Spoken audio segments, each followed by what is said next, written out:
మాజీ మంత్రి సూర్యాపేట శాసనసభ్యుడు గుంటకల్ల జగదీష్ రెడ్డిని అసెంబ్లీ సమావేశాల నుండి సస్పెండ్ చేయడాన్ని నిరసిస్తూ శనివారం బీఆర్ఎస్ నారాయణపూర్ మండల అధ్యక్షుడు నర్రి నరసింహ అధ్యక్షతన నిర్వహించిన ధర్నా కార్యక్రమంలో తెలంగాణ సర్పంచుల సంఘం జాయింట్ యాక్షన్ కమిటీ రాష్ట్ర అధ్యక్షుడు సుర్వి యాదయ్య గౌడ్ ఆధ్వర్యంలో ముఖ్యమంత్రి రేవంత్ రెడ్డి దిష్టిబొమ్మను దహనం చేశారు. ఈ సందర్భంగా సుర్వి యాదయ్య గౌడ్ మాట్లాడారు.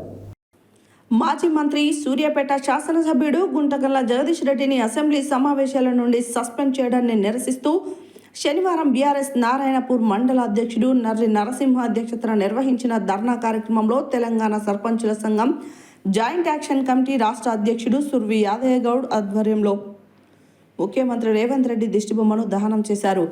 ఈ సందర్భంగా సుర్వి యాదయ్య గౌడ్ మాట్లాడుతూ రైతాంగ సమస్యలపై ఓ రైతుగా అసెంబ్లీలో పోరాడుతున్న ఎమ్మెల్యే జగదీష్ రెడ్డిని సస్పెండ్ చేయడం కాంగ్రెస్ ప్రభుత్వ నిరంకుశత్వానికి నిదర్శనమన్నారు.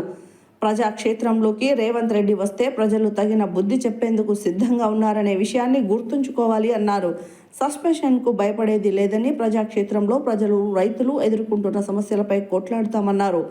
తదనంతరం కోతులపురం గ్రామంలో మొదటి విడతలో ఇందిరమ్మ ఇండ్లకు అర్హులైన నోముల శివాని భర్త సుకుమార్కి గ్రామ సభలో ఇందిరమ్మ ఇల్లు మంజూరు పత్రం అందచేసి ఇప్పుడు ఇండ్లు కట్టుకోవడానికి అధికారులను కలవగా నీ యొక్క ఇల్లు రద్దు చేశారని చెబుతున్నారని, మండలంలో నిజమైన అర్హులకు ఇండ్లు మంజూరు చేయాలని బీఆర్ఎస్ పార్టీ ఆధ్వర్యంలో వినతి పత్రం అందిస్తూ లేని ఎడల మండల వ్యాప్తంగా పెద్ద ఎత్తున ఆందోళనలు జరుగుతాయని హెచ్చరించడం జరిగింది.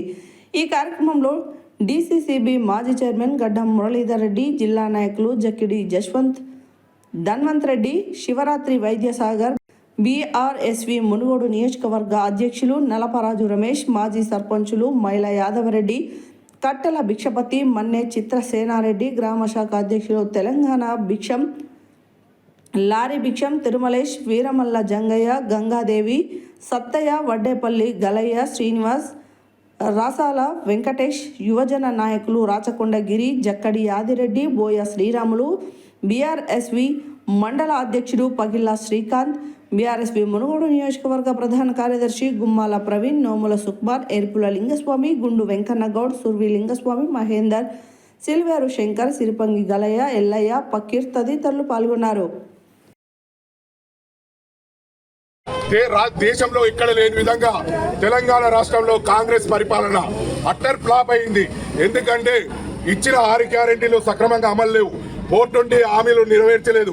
రైతులకు జగదీశ్వర్ రెడ్డి గారు ఉన్న రైతులకు పంట పొలాలకు నీరు లేవని ఒక ప్రశ్నించినందుకు అసెంబ్లీలో ఆయనని సస్పెన్షన్ చేయడం ఇది సరైనది కాదు. ఎందుకంటే ప్రజల పక్షాన నిలబడినదంటే ఎవరంటే బీఆర్ఎస్ పార్టీకి సంబంధించిన ఎమ్మెల్యేలే ప్రజల గొంతుక అసెంబ్లీలో వినిపిస్తున్నారు.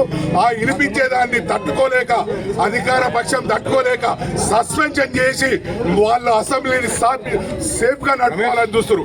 అంటే 6 గ్యారెంటీలు గోవింద చేద్దామని చూస్తారు. అదేవిధంగా రైతులకు ఇచ్చిన పంటకు నీరు అందించలేని పరిస్థితిలో ఈ కాంగ్రెస్ ప్రభుత్వం ఉన్నది. కాబట్టి వారికి వ్యతిరేకంగా ఆ సస్పెన్షన్ ని ఇవాళ జగదీశ్వర్ రెడ్డి సస్పెన్షన్ ని ఎత్తివేయాలని నారాయణపురం బీఆర్ఎస్ పార్టీ పక్షాన మేము డిమాండ్ చేస్తున్నాం. అదేవిధంగా రాష్ట్రంలో పెట్టిన 6 గ్యారెంటీలు పెట్టి అధికారంలోకి వచ్చిన ఈ కాంగ్రెస్ పార్టీ అధికారంలోకి వచ్చిన 6 గ్యారెంటీలను అమలు పరిచి ప్రజలకు న్యాయం చేయాలి. లేని ఎడల కాంగ్రెస్ పార్టీని గద్దె దింపవలసిన పరిస్థితి ఉన్నది. కాబట్టి తక్షణమే జగదీశ్వర్ రెడ్డి సస్పెన్షన్ అసెంబ్లీలో ఎత్తివేయాలని మేము బీఆర్ఎస్ పార్టీ పక్షాన డిమాండ్ చేస్తున్నాం. అసెంబ్లీలో